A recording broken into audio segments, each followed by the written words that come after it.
Bueno, intentaré ser breve, cosa que a veces me cuesta, pero plantear algunas cuestiones sobre el tema de la mesa. En primer término, quiero agradecer, obviamente, a Adriana Hernández, a Silvia Martínez, a Silvia Barco y en nombre de ellas tres, a toda la comisión organizadora de este séptimo Congreso Nacional y quinto Congreso Internacional de Investigación Educativa acá en Comahue, junto con ellos, bueno, a Nora Cruz, coordinadora del grupo de trabajo, y bueno, a Jesús y a Pablo, con quienes compartimos también debates, y celebrar este Congreso que son 20 años, ¿no? 20 años de juntarse para pensar, discutir, como dice el título del Congreso, las políticas y las prácticas de producción y circulación de conocimiento, ¿no?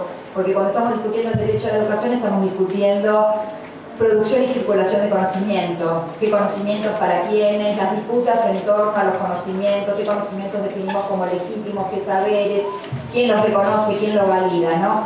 Y la verdad que, bueno, hoy escuchábamos más de 2.000 inscriptos y la verdad que trabajar como para poder organizar espacios de debate, foros, paneles, diversidad de temáticas en relación al campo de la investigación educativa, realmente creo que es un hecho inédito en nuestro país, es para celebrar.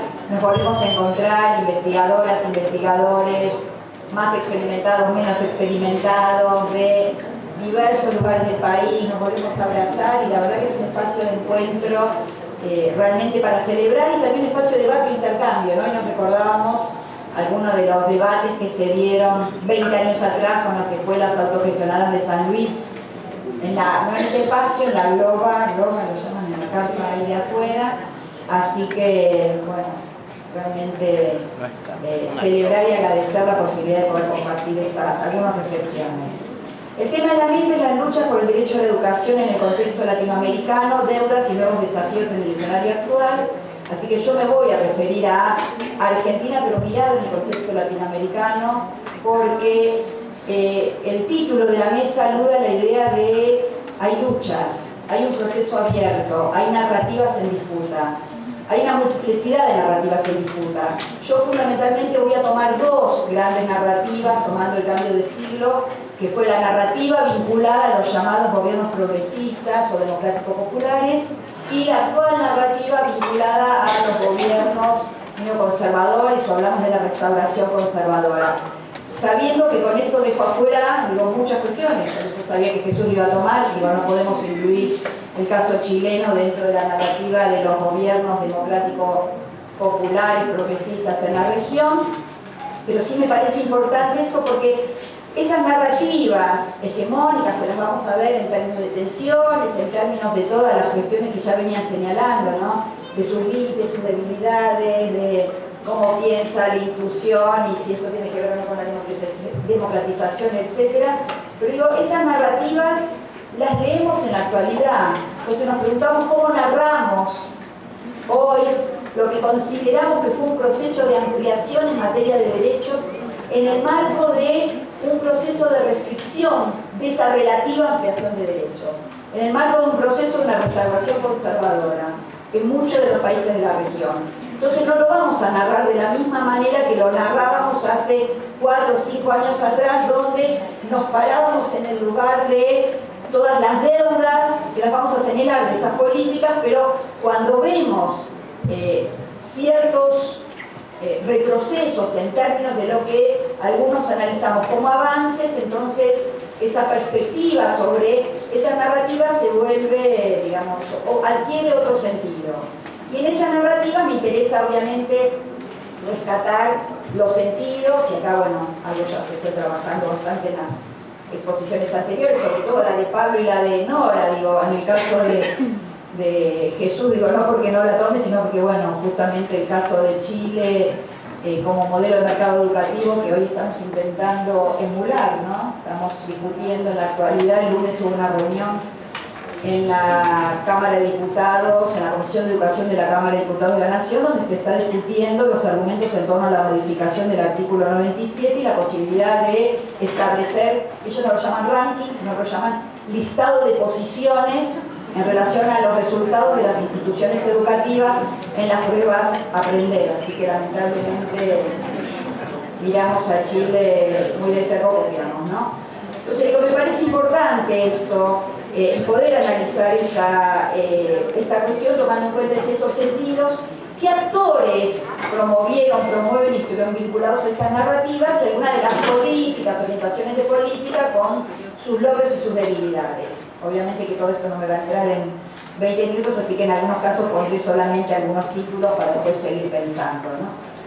Pero me parece importante esto porque en este momento vivimos en Argentina, en Brasil, en muchos países de la región, un estado de excepción, gobiernos que han llegado en algunos casos por la vía eleccionaria y otros gobiernos que han llegado mediante golpes, pero digo estado de excepción porque digo gobiernos que incumplen con las leyes establecidas o con las propias reglas de la propia democracia liberal formal, podemos caracterizarlos dentro de esta lógica, ¿no? Y en ese sentido me interesa ver cómo esas dos narrativas se tensionan entre un modelo que podríamos caracterizar, o una propuesta que podríamos caracterizar como una perspectiva más democratizadora en términos de pensar a la educación y una perspectiva integral de los derechos, con todos los límites que señalaba muy claro Pablo para el caso uruguayo y Nora para el caso argentino, con una perspectiva más democratizadora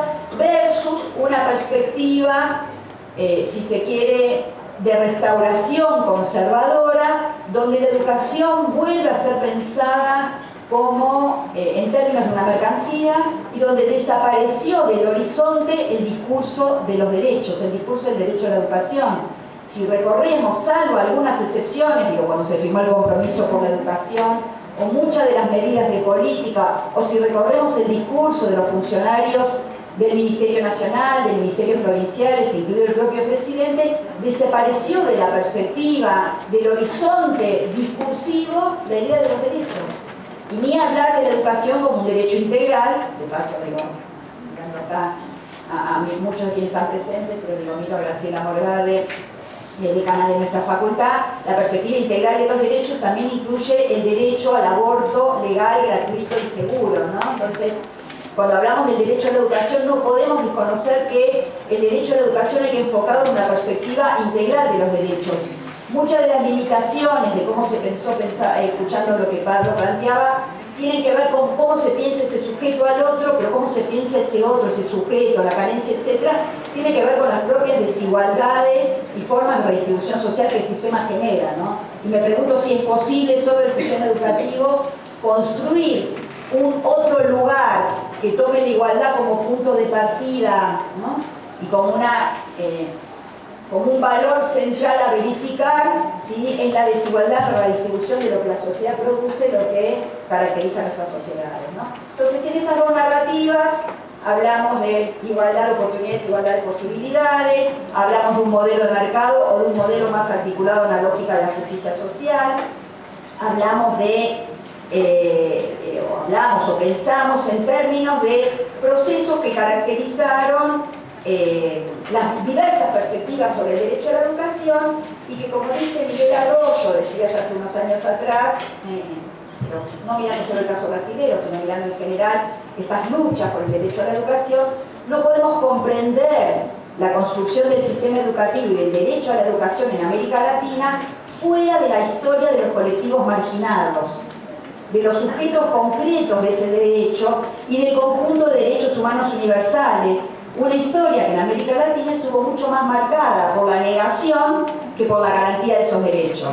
Entonces, a partir de esta afirmación, uno puede preguntarse qué significa para las políticas, para los sistemas educativos, incorporar una perspectiva de derechos e incorporar a los sujetos como sujetos de derechos que les fueron históricamente negados en nuestras sociedades.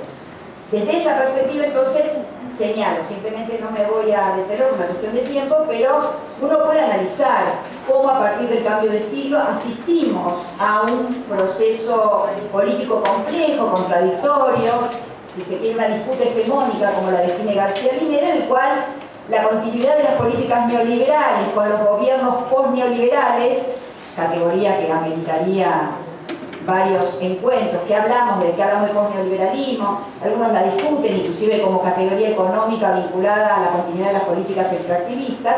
Sin embargo, no podemos desconocer que en el marco, en el escenario de América Latina, encontramos gobiernos que decidieron, como dice Mabel Rey, apropiarse del excedente y volcar ese excedente a ampliar un horizonte de derechos, volcar ese excedente hacia políticas públicas en materia de educación, de salud, de vivienda, de creación de universidades, con todas sus limitaciones. Pero digo, esto es un tema que me parece importante señalar. Mucho se ha discutido, podríamos dar un largo debate si estos gobiernos implicaron un giro hacia la izquierda. Emir Sader claramente decía el posneoliberalismo necesariamente no es anticapitalismo, y creo que acá es uno de los límites y uno de los puntos a discutir. Bueno, digo, estoy mirando Argentina, Uruguay, ¿no? No estoy mirando el caso de Bolivia, bueno, y Ecuador, ya miramos desde otra lógica, o tal vez Venezuela, pero digo, gobiernos que Boró también lo señala claramente, lograron por lo menos volver a establecer la idea de que hay alternativas al capitalismo. Es decir, hay alternativas a sociedades cada vez más desiguales, sociedades donde todo se mercantiliza, nuestra vida, el conocimiento, el saber. Podemos pensar en esas alternativas, ¿no? Y creo que uno de los grandes logros de algunos de estos gobiernos democráticos populares fue poder poner en discusión la posibilidad de empezar a pensar estas alternativas, cosa que con el fin de la Guerra Fría, la caída del muro, habíamos dejado de, por lo menos, de discutir, ¿no? Entonces, giro hacia la izquierda de esos gobiernos, gran signo interrogante, que dejaríamos abiertos, pero sí es importante poner como, y Nora tomaba algo, como una agenda de derechos vinculada a la cuestión social, a la no condicionalidad de los derechos, que empezó a instalarse con fuerza en algunos países y sobre todo en Argentina. Y tal vez empezamos a revalorizar hoy esa agenda en materia de derechos cuando hay un retroceso frente a los pequeños logros, avances, pequeños, grandes, cada uno podrá medirlo, cuantificarlo, ¿no? Pero que me parece importante señalar. Ni hablar cuando miramos la región. En 2005, Fernández y muchos que estamos acá, marchamos en contra de la conformación del ALCA. Pensamos toda América Latina, y seguimos pensando, era y es posible, que podíamos integrarnos y discutir nuestras políticas, nuestra economía, sin la injerencia directa de Estados Unidos o de otros gobiernos, ¿no? Y uno podría señalar muchas de estas cuestiones. Y se ensayaron entonces diversas propuestas, muy heterodoxas podríamos decir, pero que lograron con mayor o menor intensidad reparar algunas de las consecuencias más nefastas de las políticas neoliberales de ajuste estructural de los 80 y los 90. Los gobiernos impulsaron, dice Frei Bento, con diferentes características, cambios para mejorar la calidad de vida de amplios sectores de la población. De acuerdo con el director regional de UNICEF para América Latina y el Caribe, entre 2003 y 2011, más de 70 millones de personas salieron de la pobreza en el continente. La tasa de mortalidad de menores de 5 años se redujo en un 69% entre 1990 y 2013. La desnutrición crónica entre niños de 6 meses a 5 años disminuyó de 12,5 millones, bueno, puedo seguir dando así muchos datos. La matrícula en la educación primaria aumentó del 87,6% en 1991 al 95,3%. No sé, 95,3% es muchísimos afuera. Si hay pibes que están afuera, de hecho la educación no se cumple. Si hay pibes que se mueren de hambre y además por causas evitables, obviamente que los derechos no se cumplen. Pero no podemos pensar o analizar la misma situación en relación a la consecuencia de los 90 y lo que pasó por lo menos en la primera década. Un informe de Oxfam señalaba en 2014 que a pesar de que históricamente América Latina ha sido y sigue siendo la región más desigual del mundo, es la única que en los años, en alguna década del siglo XXI, logró reducir la inequidad en relación a la década pasada. Y Oxfam destaca en esos casos Argentina, Brasil y México, ¿no? Gobiernos donde se disminuyó la igualdad, aumentaron sus ingresos fiscales e incrementaron el gasto en políticas destinadas a la protección social. Estos gobiernos además implementaron políticas educativas que ampliaron derechos, pero no lograron revertir las tendencias privatizadoras en materia de educación. Sin embargo, este año que estamos a 10 años de la CRES, No podemos ver la CRES de Cartagena de Indias, que estableció que la educación superior es un derecho y por ende los estados deben garantizarlo, y debemos ver cómo vamos, cómo avanzamos y vamos por una agenda superadora, dejar de desconocer que esto tuvo que ver con un contexto regional que hoy está cambiando. Entonces podemos identificar grandes avances, ya me quedan 3 minutos, bueno, hay datos de CIPEAL, etcétera, con los obstáculos que señalaban, ¿no? De las políticas de inclusión, de los formatos tradicionales para incluir, inclusive con esa mirada reflexiva, inclusión al conjunto de la población, creación de universidades nacionales, políticas socioeducativas de acompañamiento a las trayectorias, etcétera. Con un pero, hay mucho más que no voy a señalar, con un pero que es: continuamos con algunas tendencias de las políticas 90, como es el caso de las políticas de evaluación, y que esa incorporación e inclusión de sectores tradicionalmente excluidos tal vez se dio sin cambiar la lógica de la sociedad de consumo, sin cambiar los valores asociados a su modelo de consumo, y es lo que Frei Beto ya en el 2014 nos alertaba, como un impasse de los gobiernos progresistas populares en la región en 2014, que no lograron o que esos procesos de inclusión devinieran en democratización en términos de cambiar la lógica de la sociedad de consumo. Actores privilegiados en lugar de los sindicatos como interlocutores de la política educativa, para mí fue un avance importante. Hoy el ministro de Educación lo ve como un obstáculo, ¿no? Esta idea de que los sindicatos definían la política educativa. Los sindicatos, digo, como organizaciones que representan colectivamente a los docentes, que pudiesen sentarse, discutir la política educativa, discutir paritarias, etcétera, desde la perspectiva que analizamos en términos de ampliación de derechos, nos parece un logro. Hay muchas cosas más que no puedo señalar. Sí quiero señalar en relación a las restauraciones conservadoras, sus orientaciones de política y los retrocesos en materia de ampliación de derechos. No, primero una cuestión que es una pregunta, que iba a hacer al final, pero la digo por si no me queda tiempo, que es si esa ampliación de derechos a lo mejor fue tan débil que permite avanzar en desmontar rápidamente lo que logró. Luego me lo pregunto, porque luego me respondo si tomo, por ejemplo, los avances en la política científica, el ARSAT. Fueron logros importantes que la Argentina pueda avanzar en términos de su soberanía satelital. Digo, ¿están desarmando todo eso porque lo del ARSAT no estaba tan consolidado? Entonces habría que preguntarse cuánto de los retrocesos tiene que ver con debilidades previas del modelo, ni hablar de la cantidad de trabajadores en el Estado contratados en negro, precarizados, etc. Pero cuánto tiene también que ver con este avance, con una ofensiva, una restauración conservadora que está, digamos, orientando políticas convergentes de diferentes francos, ¿no? En ese sentido, entonces, podemos señalar, digo, simplemente voy a señalar que, bueno, las reformas, lo que ellos llaman reformas o revolución educativa, el actual gobierno son contrarreformas en términos de Bolón, porque en realidad significan retrocesos y no avances. En relación a eso uno podría analizar la despolitización de la política y de los procesos educativos, un retorno al enfoque sectorial del Banco Mundial, ni hablar del lugar de la memoria, de la historia, el conservadurismo en relación a los valores. Esta idea de que todos los problemas se resuelven con educación, no hay desigualdad, no hay redistribución, no hay progreso por falta de redistribución económica, sino que todo se resuelve con la educación. La idea de propuestas de reformas laborales y previsionales que se asientan sobre la desaparición de un discurso de desmantelamiento en términos de derechos, ausencia de un discurso pedagógico centrado en los problemas de enseñanza y aprendizaje y en el derecho a la educación. Recuperamos esa discusión del derecho al aprendizaje y tomamos PISA, la prueba PISA y a la OCDE como referencia. Esta idea de medir para mejorar, bueno, los operativos de evaluación estandarizados, la idea de la transparencia, la idea de que la educación no mejora porque no la medimos, porque no hay ranking, porque no hay transparencia, etc.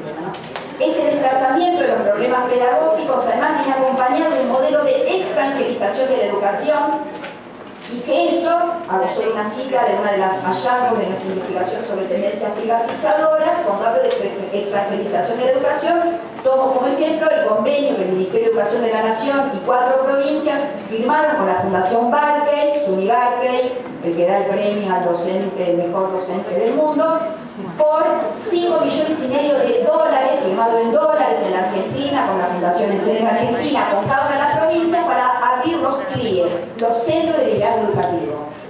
Entonces, podríamos discutir si el problema de las escuelas es que los directores y los docentes no son buenos líderes. Tal vez lleguemos a ese diagnóstico y decimos necesitamos formar buenos líderes.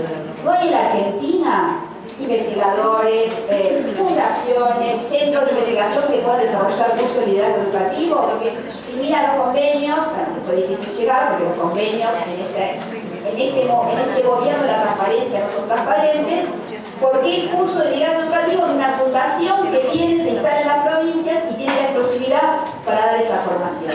Así podría haber muchos más ejemplos, no me queda tiempo, pero sí quiero señalar una tendencia que me parece central en el actual periodo, tanto en Brasil y en Argentina, que es una desconfianza y una desvalorización frontal hacia el sector docente, hacia los sindicatos docentes que lleva a cargos personales. Me parece que esto es algo que debemos señalar porque es un cambio muy importante respecto al periodo anterior. En el gobierno anterior existían ONG que incluían el educativo, sí. Los gobiernos firmaban convenios con el que sí. Pero también el gobierno anterior uno podía analizar, había un decreto, no el anterior de la presidencia, creo que era el doctor Kirchner, donde las universidades éramos las consultoras privilegiadas del Estado para desarrollar, orientar políticas públicas. Hoy las principales referentes son las fundaciones, son los empresarios. Son los empresarios, algunos sentados directamente en algunas esferas del gobierno, o son los empresarios vía sus fundaciones los referentes con los cuales el gobierno discute. Tengo que terminar, simplemente para cerrar. Educación en función de las demandas de las empresas, emprendedurismo, nueva gestión pública y todo lo que se dijo. Simplemente para cerrar los desafíos, cómo avanzamos en construcciones más colectivas en términos de sentido, de batalla cultural y de las políticas. Y en este sentido, simplemente voy a retomar de una senadora uruguaya, Constanza Moreira, cuando en el cierre de la conferencia de Claxo dijo, ella proponía despatriarcalizar el Estado, desmercantilizar el mundo y descolonizar nuestras cabezas, y retomar algo que señaló Borón hace unos años atrás en términos de nuestro momento histórico. Dice, la dialéctica de la historia, que obviamente se aleja de cualquier revolución de manual, nos enseña que aún con todas sus contradicciones, lo que viene después de los gobiernos progresistas, y mucho más lo será después de los revolucionarios, son salvajes intentos por maximizar las tasas de ganancia, removiendo a cualquier costo las limitaciones impuestas por movimientos y gobiernos populares. En varios de nuestros países el ataque de la derecha puso a los movimientos sociales en guardia y ya se están erigiendo fuertes resistencias a aquellas tentativas. Por ello, la defensa de los procesos progresistas y revolucionarios que están en pie, aún bajo el intenso e incesante fuego económico, político y mediático del imperialismo y la reacción, es la batalla estratégica de nuestro tiempo. Defensa que no excluye una necesaria autocrítica para rectificar rumbos, para sin dejar de señalar que, vistos en perspectiva histórica, los aciertos históricos de estos procesos superan ampliamente sus desaciertos y limitaciones. Muchas gracias.